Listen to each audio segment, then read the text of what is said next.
This video will teach you how to make a knit stitch, which we see here. This is where knitting really starts to happen. This step is also the most complicated one so far and will require quite a bit of patience and time to really get the hang of it. For example, our meetups are usually 2 hours, and by the end of the first session, complete beginners tend to have the hang of it, but still require more practice to really nail this part. The upside though is that this really is the bulk of knitting. There's only one other main stitch, the purl stitch, which is just a backwards knit stitch, so once you've figured out this video, you've figured out knitting. Alright, first let's discuss the terminology we're going to use in this video. If I point the needle towards the camera, we can see there's 2 arms to this first loop. In knitting we call these the loops themselves, but it's really no. Let's discuss the terminology we're going to use in this video. So if I point the needle towards the camera, we can see this front loop has 2 arms to it. The arm facing me is what we call the front loop. The arm facing away is what we call the back loop. It's just one loop, which is a bit complicated, but that is how we refer to it in knitting. So this is the front loop and this is the back loop. I am right-handed, so I will be showing you how to knit in a right-handed fashion. So the proper way to hold your needles is to hold the needles with your cast-on stitches in your left hand, pointing right, to hold the empty needle in your right hand, pointing left. It may also help to space out the cast-on stitches on this needle first, so you can see them more clearly. Knitting can be quite complicated to get your head around right at the start, so the very first stitch I'm going to go through in absolutely excruciating detail, so you know absolutely everything you're doing, just in case that's the way you work. If you don't like that so much, feel free to skip ahead until I start doing the stitches much quicker in the way you'd usually think of doing them.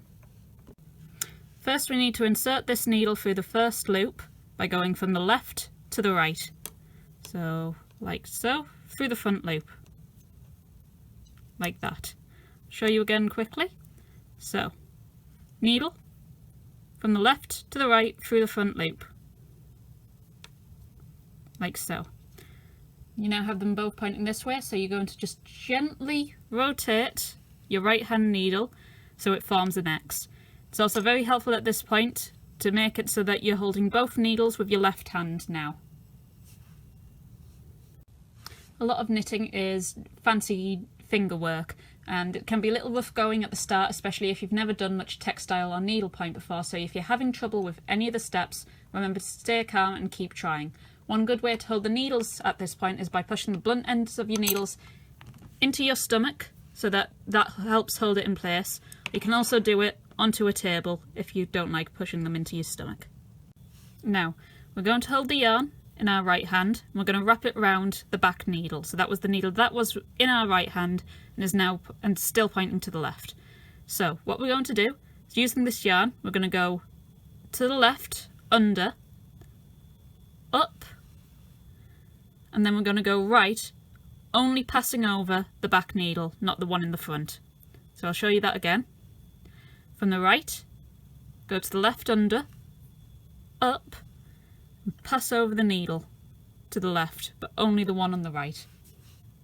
So now we've got it wrapped around, let's just quickly view this from the top, having separated the needle so we can see this more clearly. We have one loop on the left needle, one loop on the right needle, and the yarn we've just wrapped around goes between the two. So now what we need to do is we need to return this needle to our right hand, so that's the one that was pointing left, and we're going to run the needle point down this needle, like so, and push it between this loop and the yarn we've just wrapped around. So, like so. I'm going to pick up the yarn that was wrapped around, I'm going to hold it like this. So now if we look from the top, we've got a figure of 8 configuration instead. Now all we need to do is run this loop off the end of the needle and you have your first knit stitch. Right, let me show you that a bit more quicker. So we're going to insert the needle from the left to the right through the front loop of the next stitch. I'm going to wrap the yarn round, under, up, right, only behind the back needle. I'm going to return it to this hand. I'm going to run the needle point of this one down the left needle, hold it and slide that loop off that one, and again from left to right through the front loop, wrap it round, slide the needle point down the other needle. So we've got that, slide it off that needle.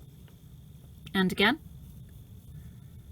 needle from left to right through the front loop only, hold it as an X, wrap the yarn round, slide the needle point down this needle. So we've got the loops on both needles as a figure of 8 configuration, and we just slide it off like so. And now you just keep going like that. And congratulations, you are now genuinely knitting. So this is a question we often get. You see how when I pull my needles apart, we get this strand here. It's quite a bit of a length through it. It'll change as you knit. It'll usually get longer, but only on the first row. This is completely normal and you don't have to worry about it.